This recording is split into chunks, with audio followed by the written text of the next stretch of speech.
গরমের মধ্যে মিষ্টি দই খেতে কার না ভালো লাগে, তাই ভাবলাম যে আজকে মিষ্টি দই বাড়িতেই পাতি আর এটা বানানোর প্রসেসটাও তোমাদের সাথে শেয়ার করি। প্রথমে 1 কাপ চিনিটাকে ভালো করে আমরা ক্যারামেল করে নেব। তারপর আমরা এর মধ্যে আগে থেকে জাল দেওয়া দুধও মিশিয়ে দেব।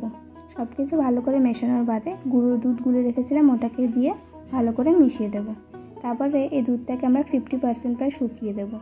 আর এটাকে উষ্ণ গরম করতে হবে, একদম ঠান্ডা করলে চলবে না। উষ্ণ গরম অবস্থায় 2 চামচ টক দই দিয়ে ভালো করে মিশিয়ে দেব এবং যে পাত্রতে রাখবো ওর মধ্যেও টক দই দিয়ে দেব।